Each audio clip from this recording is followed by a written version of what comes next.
এবাৰ দেৱাদিদেৱ মহাদেৱ তেওঁ বৃক্ষত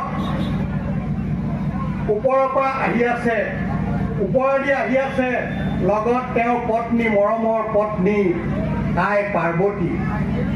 এনেকুৱাতে তেওঁ তলৰ পৰা এটা শব্দ শুনিছে, ৰ ৰ ৰ, অৰ্থাৎ এটা গৰখীয়াই গৰুবোৰ খেদি গৈ আছে, গৰুবোৰে কথা নাখানি দৌৰি গৈছে কাৰণে ৰ ৰ ৰ বুলি ৰ কৰিছে।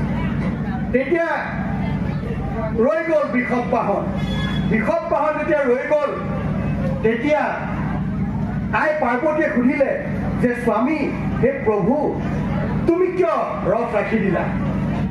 কি ঘটনা ঘটিল যাৰ কাৰণে তোমাৰ এই দুৰ্বাৰ দুঃসহিত ৰথ তুমি ৰাখি দিলা? তেতিয়া ক'লে যে পাৰ্বতী, তুমি নুবুজিবা, সেই তলৰ পৰা এটা শব্দ আহিছে, ৰ ৰ ৰ। এই ৰ শব্দ পোৱাৰ লগে লগে মোৰ সৰ্বশৰীৰ ৰোমাঞ্চিত হৈ গ'ল। কিজনী বা তাৰ পিছত তেওঁ ৰাম বুলি কয়। যদি ৰাম কয়, তেতিয়াহ'লে তোমাৰ এই স্বামী দেৱাদিদেৱ কেতিয়াও পাৰ হ'ব নোৱাৰে। কিয়? এই তোমাৰ স্বামীয়ে যাক সেৱা কৰে সেইজন পৰম পুৰুষৰ নাম তলত উচ্চাৰণ হৈছে। সেইকাৰণে কৈছে, ৰকাৰ আদি শব্দ শুনি মই আছে বুলন্ত, ৰকাৰ আদি শব্দ শুনি পৰম প্ৰসন্ন হুৱে মন। শুনিও পাৰ্বতীয়াবে মনত শংকময়ী, ৰাম বুলিবে কহি দুজনে। যে মই ৰ শব্দ কোৱাৰ লগে লগে মোৰ ৰথ নাযায়, ইজনী সেইজনে ৰাম বুলি ক'ব। গতিকে সেই ৰাম নাম শিৱ, ব্ৰহ্মা, ইন্দ্ৰ সমস্ত দেৱতাই যাৰ নাম লৈ আছে, সেই ৰাম নামত সমস্ত শক্তি আছে কলিযুগত। সেইকাৰণে কৈছে, অনন্ত শকতি প্ৰভু ৰাম, অ লক্ষ্মণ সুগ্ৰীৱ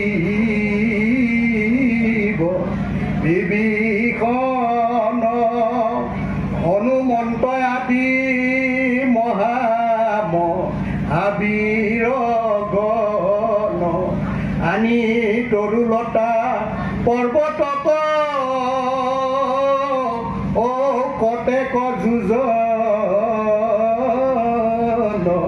সমুদ্ৰত সেতু বান্ধি পাৰ হৈলা মহাযতনে। বনৰ বান্দৰ ভালুক ৰাম নামৰ মহিমা জানে জানো? আমি মনুষ্যই ৰাম নামৰ মহিমা নাজানো। 33 কোটি দেৱতাই ৰাম নামৰ মহিমা নাজানে। শিৱই ৰাম নামৰ মহিমা নাজানে। স্বয়ং ভগৱন্ত কৃষ্ণই কৈছে যে মই 100 বাৰ কৃষ্ণৰ নাম ল'লেও মই কৃষ্ণ নামৰ মহিমা নুবুজো। কিন্তু সেই বনৰ ভালুকবোৰেতো নুবুজিছিল। কিন্তু কি শক্তিৰ জৰিয়তে সেই মহাসমুদ্ৰত তেওঁলোকে সেতু বান্ধি আই জানকীক উদ্ধাৰ কৰিব পাৰিলে? সেয়া হৈছে ৰাম নাম। প্ৰত্যেকটো শিল যেতিয়া সমুদ্ৰত তেওঁলোকে পেলাইছিল, প্ৰত্যেকেই ৰাম নাম গাই তেওঁলোকে কি কৰিছিল? সমুদ্ৰত সেতু বান্ধিছিল। যাৰ কাৰণে সমুদ্ৰৰ বুকুত সেই ৰাম নাম খোদিত শিল সমুদ্ৰই হজম কৰিব নোৱাৰিলে, উপঙি থাকিল। আৰু তাৰ ওপৰেদি গৈ আই জানকীক উদ্ধাৰ কৰিবলৈ প্ৰভু ৰাম কি হ'ল? সক্ষম হ'ল। এয়াই হৈছে কৃষ্ণ নামৰ মহিমা, এয়াই হৈছে ৰাম নামৰ মহিমা। আমি পৰম ভাগ্যৱান যে কলি যুগত শ্ৰীমন্ত শংকৰদেৱ গুৰুজনা, মাধৱদেৱ গুৰুজনাৰ জৰিয়তে আৰু পৰৱৰ্তী কালত বা পিছৰৰ জৰিয়তে আমি এইকণ নাম ল'বলৈ আমি সক্ষম হৈছোঁ, আমি সুবিধা পাইছোঁ। সেইকাৰণে এই অল্প সময় আপোনালোকে নষ্ট হ'বলৈ নিদিব।